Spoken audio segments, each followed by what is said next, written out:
இனி அஞ்சாவது பாட்டு பார்த்தீங்கன்னா, இந்த பாடல் நமக்கு கைலாய பரம்பரை என்று சொல்லக்கூடிய பரம்பரையை சொல்லுகிற பாட்டு. இது கைலாய பரம்பரை என்பது போன்ற செய்தி நமக்கு இந்த நூலை தான் நூல் வடிவத்தில் முதலில் இடம்பெற்றிருக்கிற பாட்டு பாருங்கள். தேவர் விரான் வளர் கைலை காவல் பூண்ட திருநந்தி அவர் கணத்து ஓர் செல்வர் பானில் பாவிய சத்திய ஞான தரிசினிகள் அடிசே பரஞ்சோதி மாமுனிகள் பதியாம் வெண்ணை மேவிய சீர் மெய்கண்ட திரளார் மாறா விரருபுகள் அருள் நந்தி விரலார் செல்வத்தாவில் அருள் மறைஞான சம்பந்தர் இவர் இச்சந்தானத்து எமை ஆளும் தன்மையோரே. இந்த பாட்டில் கைலாய மலையை காவல் காக்கின்ற நந்தியம்பெருமான், தேவர் விரான் வளர்கையிலை, வளர்கையிலை ஊழிதோர் ஊழிமுற்றும் உயர் பொன்னொடித்தான் மலை சுந்தர தேவார் வளர்கையிலை. அந்த கையிலை யாரு? சிவபெருமான் வீற்றிருக்கின்ற கையிலை. தேவர் விரான் வளர்கையிலை காவல் பூண்டவர். எனவே திருக்கைலாயத்தை காவல் காத்து வருகின்ற நந்தியம்பெருமான். இந்த இடத்துல ஒரு குறிப்பு வச்சுக்குங்க. பிரதோஷத்தில் நாம் கும்புற நந்தி வேறு, இந்த நந்தியம்பெருமான் வேறு. நாம் நந்திங்கிற பெயரை வைத்து கொண்டு ஒரு மயக்கம் நம்மிடத்தில் உண்டு. இந்த நந்தி தான் அந்த நந்தி அப்படின்னு நினைக்கிறோம். இந்த நந்தி அதிகார நந்தி என்று பெயர். நிறைய பெரும்பாலும் சிவாலயங்களில் கோபுரத்துக்குள்ள நுழையும் பொழுதே இந்த அதிகார நந்தி இருக்கணும்.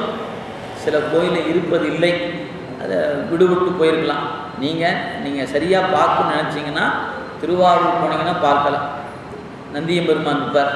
அதுபோல் விரண்மிண்ட நாயனாரும் கோவரத்தில் இருப்பார். அதிகார நந்தி என்று பெயர். அவர் தான் கைலையினுடைய காவலுக்குரியவர். நீங்கள் பெரிய புராணம் எடுத்து பார்த்தீங்கன்னா முதல்ல கைலாயத்தை காட்டுவார்.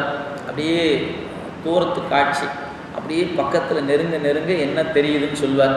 அப்படியே தெரியும்போது அப்படியே ஒளி கேட்குது, முனிவர்கள் இருக்கிறாங்க, எல்லாம் அப்படியே பூதங்கள்லாம் ஆடி பாடி இருக்கிற பரப்புது அப்படின்னு அப்படியே கொஞ்சம் கொஞ்சமாக நெருங்க திருக்கைலாயம் நந்தியம்பெருமான் காவலுக்குரிய கைலாயம் காட்டுவார். 2 பாட்டு இருக்குது நந்தியம்பெருமானுக்கு பெரிய புராணத்தில். நாற்பெரும் தோழர் நீரணி மேனியர் அநேகர் அப்படின்னு அந்த பாட்டு இருக்கும், பார்த்துக்கொள்ளுங்க. அங்கே அந்த நந்தியம்பெருமான் தான் நம்முடைய குரு பரம்பரைக்கு முதல் குருநாதர். திருமூல நாயனார் சிவபெருமானை நந்தி என்ற சொல்லாலே குறித்திருப்பார். தன் குருநாதனையும் நந்தி என்றே சொல்வார். எனவே நந்தி என்பது சிவபெருமானுக்கும் பேர்.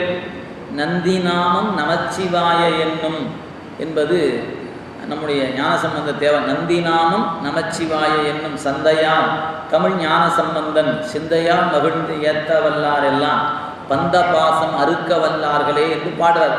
இன்னொரு இடத்துல அந்த மாதிரி நந்தி என்ற சொல்ல இறைவன் மேலேயும் சொல்வது உண்டு. அவனுக்கு ஏன் அந்த அவனுக்குரிய பெயர் தாங்க அவன் அருள் பெற்ற குருநாதனுக்கு பெயர் அமைஞ்சது. அதனால் அவரிடத்துல உபதேசம் பெற்ற தலைமை மாணாக்கர், முதல் மாணாக்கர் யாருன்னு கேட்டால் நந்தியம்பெருமான்.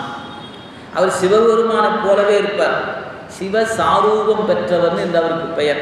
அவருக்கு 4 தோள் உண்டு, நெற்றி கண்ணுண்டு அவருக்கு. அவருடைய வடிவம் சிவபெருமான் வடிவம் வேறாக இருக்கார். சிவ சாரூபம் பெற்றவர் என்பது பெயர். அவர் தான் குரு பரம்பரைக்கு முதலாமவர்.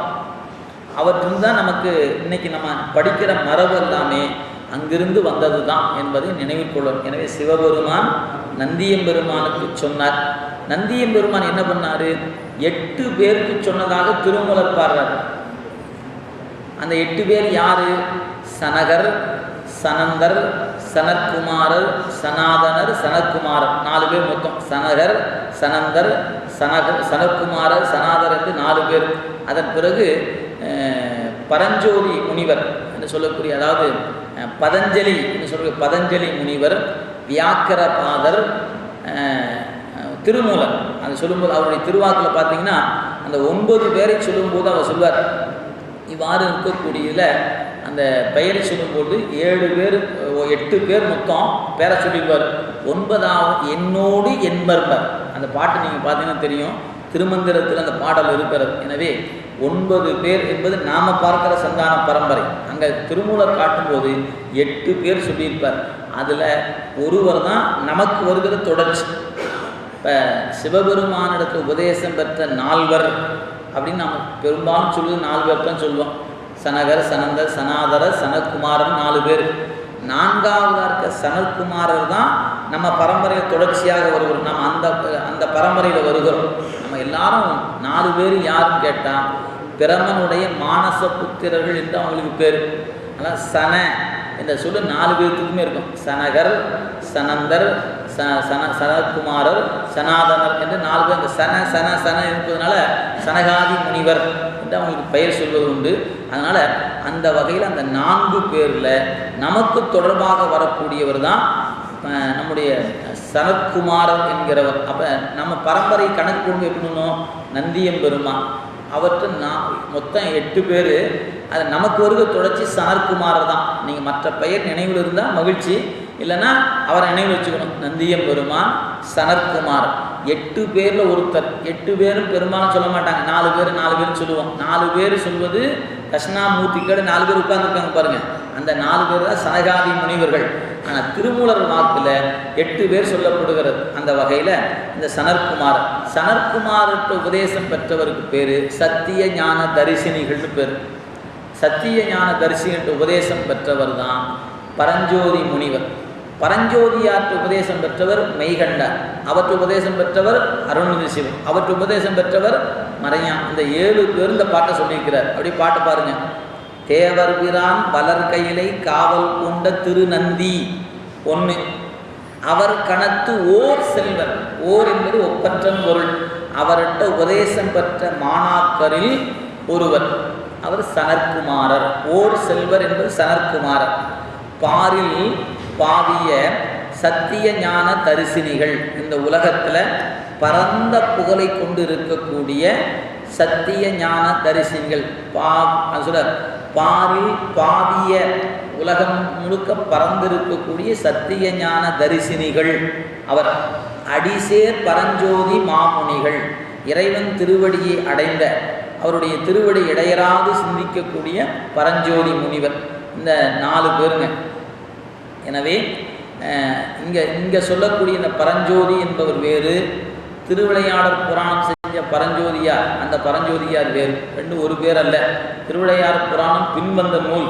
இங்கே சொல்லக்கூடிய ஞான பரம்பரையில் உள்ள பரஞ்சோதியார் இவர் வேறு என்பதை நினைவு வைத்துக் கொள்ளுங்கள். எனவே முதல்ல நந்தியம்பெருமான், அவர் கணத்து ஓர் செல்வர் சனத்குமாரர், பாவிய சத்திய ஞான தரிசினிகள் 3ஆமவர், 4ஆவதாக இருப்பவர் அடிசேர் பரஞ்சோதி மாமுனிகள். இந்த பரஞ்சோதி முனிவர் தான் வெண்ணெய்நல்லூருக்கு வரும்போது அங்கே இருக்கக்கூடிய பிள்ளை பருவத்தில் விளையாடி கொண்டிருந்த சுவேதவன பெருமாள் என்ற குழந்தைக்கு உபதேசம் செய்து மெய்கண்டார் என்ற பெயரை சூட்டினார். எனவே அவர்தான் சொல்ல அடிசேர் பரஞ்சோதி மாமுனிகள் பதியாம் வெண்ணெய் மேவிய சீர் மெய்கண்ட திரளார். திரள் என்றால் வெற்றி, ஆற்றல் என்று சொல்வது. எனவே திருவெண்ணெய்நல்லூரே தமக்கு பதியாக கொண்டிருக்கின்ற ஞான வீரர், திரளார் ஞான வீரர். அதுக்கப்புறம் செல்வ தாவில் அருள், அது சொல்ல மாறா விரவுகள் அருள்நந்தி விரலா. அதுக்கப்புறம் மாறுபாடு இல்லாத புகழை கொண்டிருக்கக்கூடிய அருள்நந்தி தேவர் என்று சொல்லக்கூடிய அருள்நந்தி சிவம். அதன் பிறகு செல்வ சுலர் தாவில் மறைஞான சம்பந்தர். எனவே ஞான வீரம் நிறைந்த திருவருளை கொண்டிருக்கக்கூடிய குறைபாடு இல்லாத மறைஞான சம்பந்தர். இவர்கள் என்னை ஆட்கொள்ளும் சந்தான குறவராவர் என்று இந்த பாட்டை சொல்லுகிறார். பொதுவாக இந்த பாட்டை வைத்து கொண்டு கைலாய பரம்பரை என்று சொல்லக்கூடிய பரம்பரையை 2ஆக சொல்வது உண்டுங்க. அகச்சந்தானம் புறச்சந்தானம் என்று 2ஆக பிரிப்போம். எங்கிருந்து பிரிக்கப்படுதுன்னு கேட்டால், கையிலையில் உபதேசம் பெற்றவர்கள் அகச்சந்தானம், மண்ணுலகத்தில் உபதேசம் பெற்றவர்கள் புறச்சந்தானம் என்று சொல்லப்பெறுவர். எனவே மெய்கண்டார், அருணந்தி சிவம், மறைஞான சம்பந்தர், உமாபதி சிவம் இவங்க புறச்சந்தானம். மேலே சொல்லப்பட்ட நந்தியம்பெருமான், சனத்குமாரர், சத்திய ஞான தரிசனிகள், பரஞ்சோதியார் ஆகிய 4 அகச்சந்தானம் என்று சொல்லி. அகம்புறம் என்ற வேறுபாட்டுக்கு என்ன காரணம் கேட்டால், கையிலையில் உபதேசம் பெற்றதனால் அகச்சந்தானம், மண்ணுலகத்தில் உபதேசம் பெற்றதுனால புறச்சந்தானம் என்றால் தொடர்ச்சி என்று பொருள். அவன் மாணவர், அவரின் மாணவர், அவரின் மாணவர். நமக்கு சமய குறவர்னு தான் சொல்லுகிறோம், அவங்களுக்கு சந்தானம் சொல்வதில்லை. ஏன்? ஞான சம்பந்தர், திருஞான சம்பந்தரும் திருநாவுக்கரசரும் ஒரு காலத்துக்குரியவர்கள், வேறு வேறு வகையில் வந்தவங்க. அதே போல் சுந்தரர் காலம் வேறு, மாணிக்கவாசர் காலம் வேறு. இது தொடர்ச்சியாக வந்தது அல்ல. ஆனால் சந்தானம் என்பது தொடர்ச்சி என்பதனால மெய்கண்டார், அவரின் மாணவர் அருணந்தி சிவம், அவரின் மாணவர் மறைஞான சம்பந்தர், அவரின் மாணவர் உமாபதி சிவம் என்று நாம் பார்ப்போம். எனவே இந்த பாடலில் சந்தானக்குறவருடைய பரம்பரை, கைலாய பரம்பரையை சொன்ன பாட்டு என்பதை நினைவில் வைத்துக் கொள்ளுங்கள். ஆனால் அடுத்து 6வது பாட்டு